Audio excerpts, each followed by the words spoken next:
Alright, so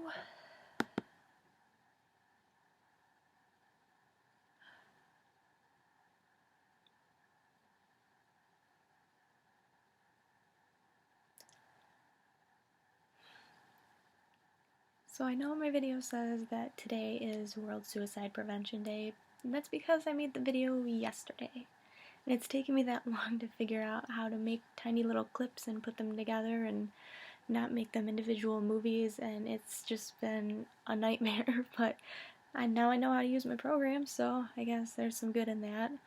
Rewatching the video, the intent was to help people understand what having depression is like, and to be honest, it was actually more therapeutic for myself to make the video.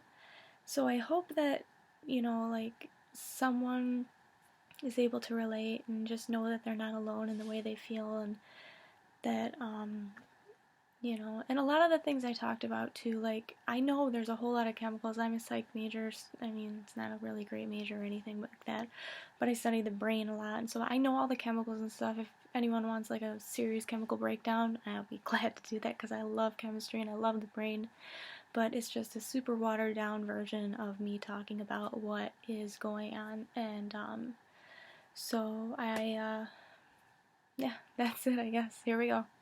Video. Hi, my name is Cheryl.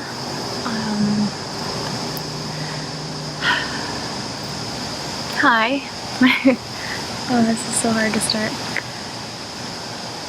So, as you all know, today is World Suicide Prevention Day, or Are You OK Day. My name is Cheryl. I have depression and anxiety, and I just wanted to talk a little bit about what it's like to have mainly depression with a little bit of anxiety, so the people who don't suffer from those diseases can have a little bit better understanding. Depression, the best way I can describe it is, you remember in gym class when we'd have that parachute and you make that huge bubble and everyone's inside and we're all like, yeah, this is awesome. Well, for me, depression is like having that huge bubble and it is pitch black.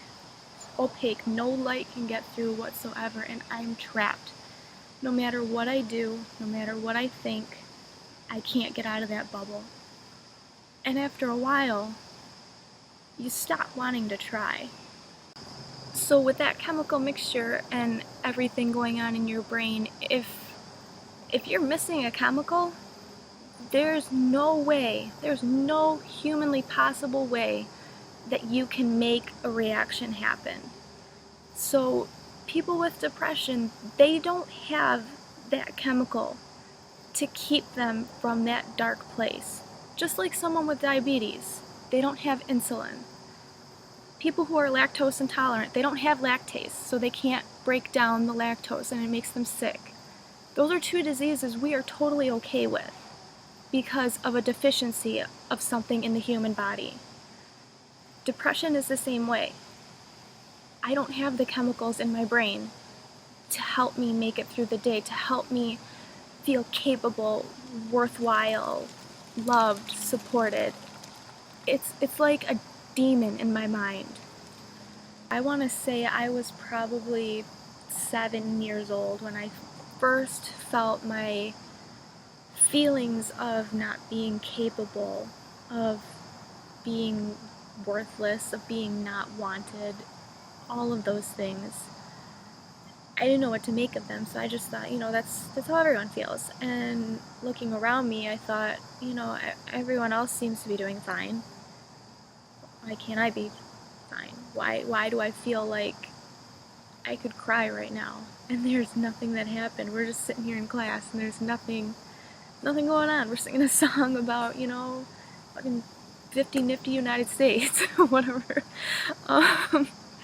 And that's when some of my anxiety came in too. I said I'd talk a little bit about that because people usually, when they have one mental illness, are more likely to have more than one.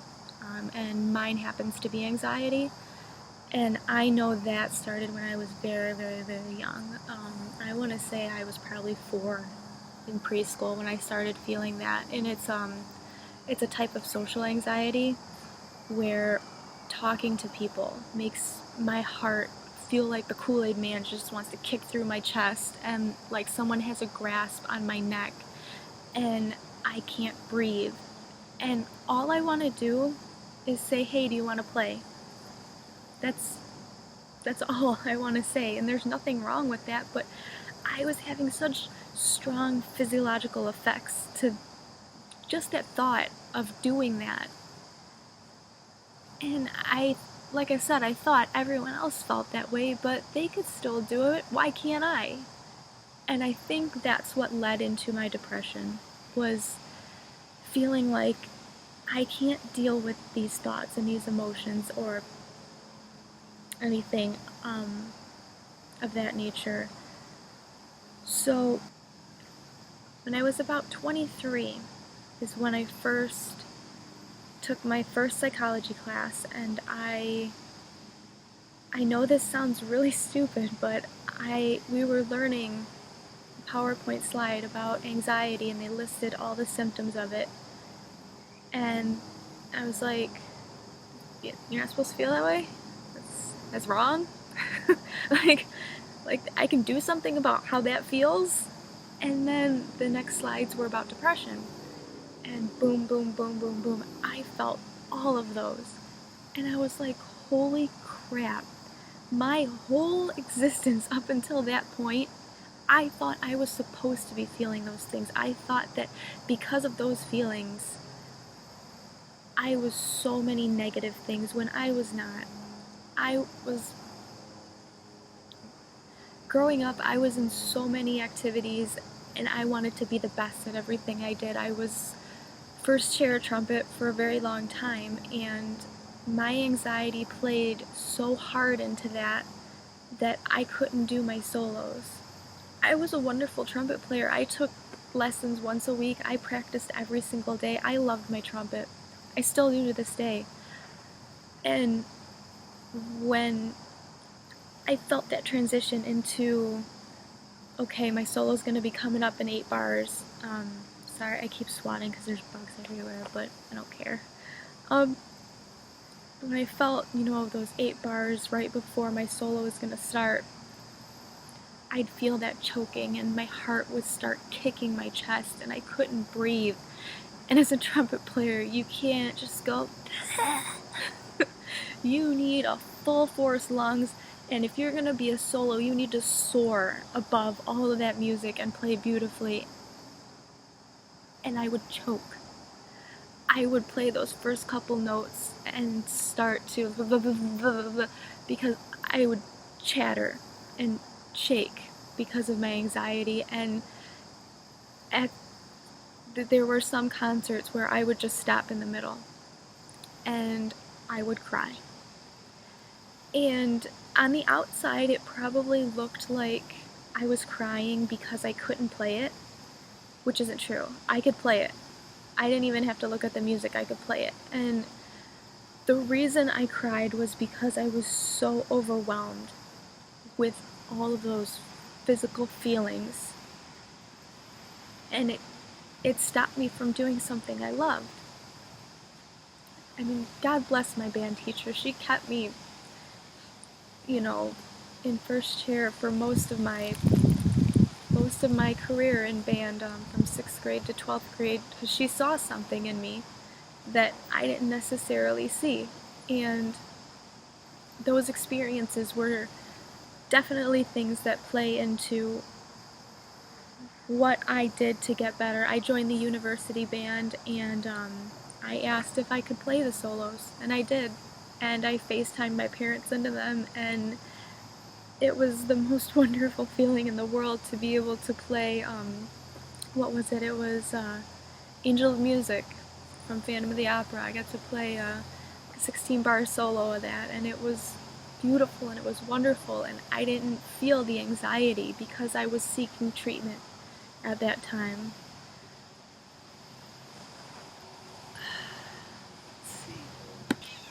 So like I said, I have both anxiety and depression, and both playing a part together is very difficult. Each morning that a person with depression wakes up, it feels like they have a 500-pound lead coat, just trench coat draped over their body, and they can't take it off that entire day. It takes so much energy to just fit in, to just be normal, to just make it through the day. And then at the end of the day, to go to bed, you know you're going to wake up with that coat on, and there's nothing you can do to take it off. It can also make you feel like you're in a room and you can't breathe, but everyone else can, and you don't know why. And there's nothing you can do to fix it, to make it better. So to those of you who don't have depression, try to be a little more understanding of those who do, because it's one of those things that's not obvious, and it's really hard to ask for help because of the stigma that we have put on mental health and, getting treatment and talking about it. And I want to end the stigma. I don't want it to be something that we don't talk about. We need to talk about depression. We need to talk about anxiety. We need to talk about mental illness.